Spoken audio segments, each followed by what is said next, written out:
तहसीन, मुझे बताइए, राहुल को तो आप इतनी अच्छी तरह समझते हैं, यहाँ पर सतही कौन है? आप भी तो नॉर्थ से आते हैं, अगर आपको देखा जाए तो महाराष्ट्र, और अब आप दिल्ली में रहने लग गए हैं, यानी आपकी सोच भी सतही है, सुपरफिशियल।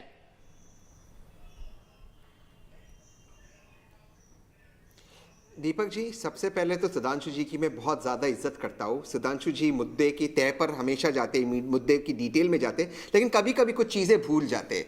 तो मैं बता दूँ, उन्होंने केरला पे कहा कि वहाँ पे मंडी का कानून नहीं है, लेकिन सुधांशु जी आपके दर्शकों को ये बताना भूल गए कि केरला में एमएसपी फ्रूट्स और वेजिटेबल्स पे भी मिलता है। भारत में एक ही सूबा, एक ही राज्य है जहाँ पर मिलता है, इसलिए वहाँ के किसान भी नाराज है और वो आना चाहते हैं, लेकिन इनको मोदी जी की सरकार गुजरात में रोक रही है बॉर्डर्स पर।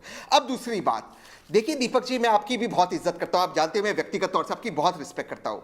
अगर मैं कहूँ कि दीपक जी वाकई एक बेहतरीन एंकर है जो मुद्दों की डिटेल में जाते, इसका मतलब ये नहीं कि मैं किसी और एंकर की बुराई कर रहा हूं, इसके मतलब है कि मैं आपकी तारीफ कर रहा हूं। हाँ, ये अलग बात है कि कभी आपने डिटेल में नहीं गए, जब माननीय मोदी जी इंटरव्यू में आपको कहे कि कैसे प्लेन्स क्लाउड के पीछे छुप सकते और रेडार डिटेक्ट नहीं करते, लेकिन वो कभी कभी हो जाता है। लेकिन अगर मैं आपकी तारीफ कर रहा हूं, मैं किसी की बुराई नहीं कर रहा हूं। अगर मैं कह दूं सुधांशु जी वाकई बहुत अच्छे प्रवक्ता है, इसका मतलब ये नहीं मेरे भाई समृद्ध भाई अच्छे प्रवक्ता नहीं है या गौरव भाटिया अच्छे प्रवक्ता नहीं है। तो आप ये तुलना क्यों कर रहे हैं? तुलना इसलिए हो रही है, जैसे चरण सापरा ने बिल्कुल सही कहा, आज मोदी जी ने सेंचुरी मारा। नहीं, गुजरात की बात नहीं कर रहा हूं जहां हिटलर की तरह उन्होंने एक स्टेडियम अपने नाम पे किया, मैं पेट्रोल की बात कर रहा हूं। तो इस पर डिबेट नहीं होना है। तो आप देश का विभाजन करो, देश में आप डिवाइडिंग वाले मुद्दे बनाओ, और जो चीज राहुल गांधी ने नहीं कहा वो उसके मुख में डालकर आप करो। ये तो बीजेपी का चाल चेहरा और चरित्र है।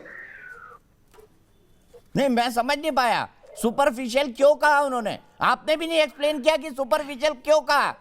आप खुद गोल गोल गोल जलेबी घुमाते रहे, और अंत में मैं अगर आपसे पूछूं आपने क्या बोला, इसका क्या निष्कर्ष है, तो तहसीन पूनावाला वो भी नहीं समझा पाएंगे। बिल्कुल समझा पाओगा क्या इसमें? क्या मैंने कहा अगर मैं दीपक भाई की तारीफ करूं तो इसका मतलब नहीं कि कोई और एंकर खराब है।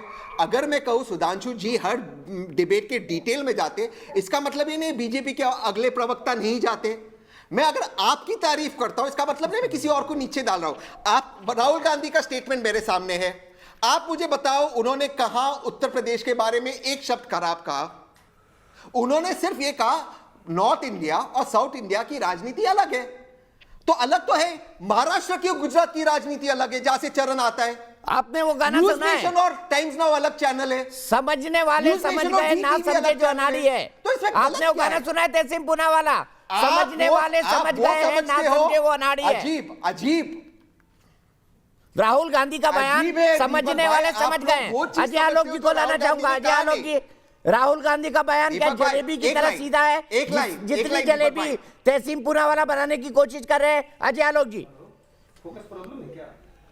नहीं, फोकस खुद हंसी आ रही है डिफेंड करते करते तहसीन पूनावाला को, राहुल गांधी जी के बयान को खुद हंसी आ रही है उनको डिफेंड करते करते। मैं आप पे स्माइल कर रहा हूं। मैं आप मुझे हंसते रहना चाहिए, हंसना बहुत अच्छी बात है।